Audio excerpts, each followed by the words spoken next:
नमस्कार बच्चों, मैं आपका गणित अध्यापक कपिल देव त्यागी। देखिए, कल हमने पिछले सेशन में आपको रैखिक समीकरणों को हल करने की विधियां समझाई थी।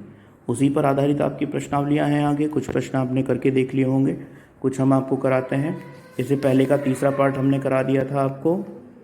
अब हम इसका चौथा पार्ट करते हैं। देखिए, चौथे पार्ट में कैसे इसने इसे कहा है कि प्रतिस्थापन विधि द्वारा हल कीजिए एक्सरसाइज 3.3 में। चौथे प्रश्न में आपको दे रखा है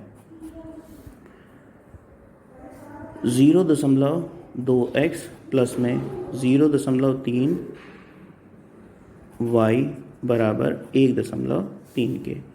फिर आपको दे रखा है 0.4 x प्लस में 0.5 y बराबर 2.3 के।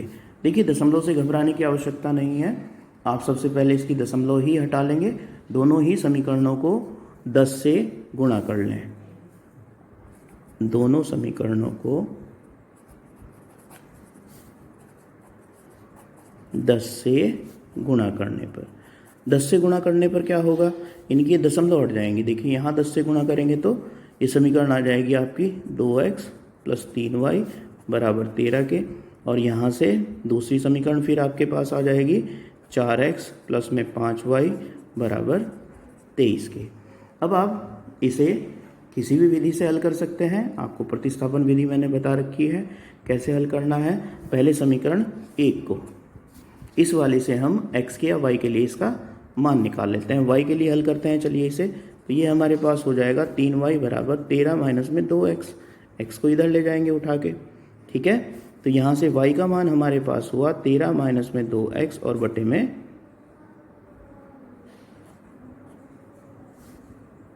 3।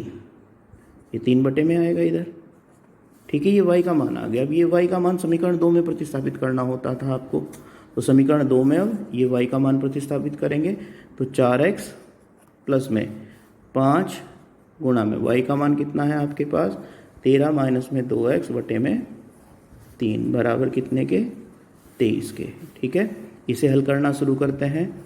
4x प्लस में 5 के अंदर गुणा करेंगे, 13 पंजे 65 माइनस में 10x और बटे में 3 बराबर 23 के। लघुत्तम ले लेंगे।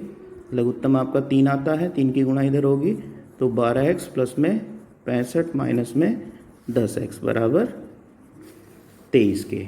देखिए, माइनस के 10x हैं, प्लस के 12x हैं, तो 2x बचे। प्लस में 65 और इस 3 की गुणा इधर जाएगी, बराबर हो जाएगा ये 69।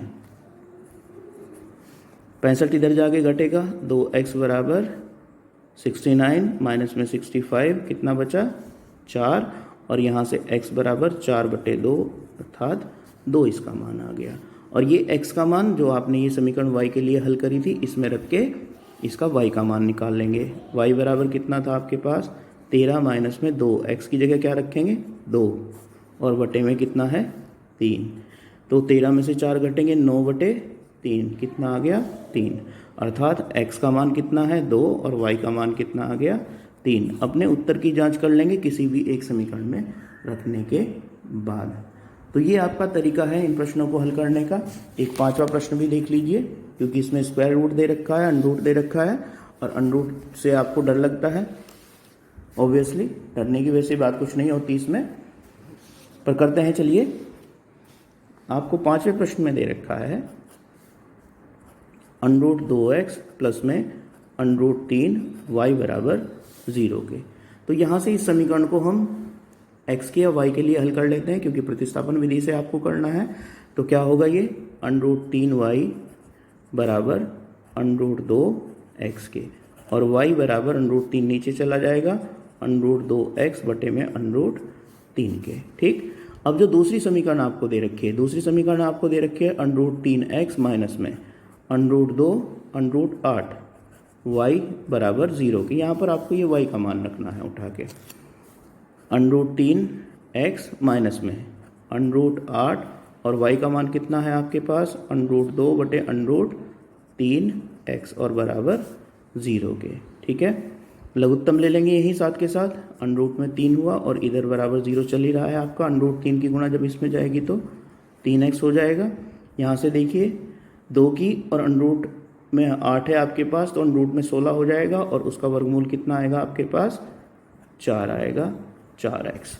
इसकी गुणा इधर करेंगे 0 में तो ये 0 ही हो जाएगा और 3x में से 4x घटेंगे तो माइनस के x बराबर 0 के और x बराबर कितना आ गया, 0 के।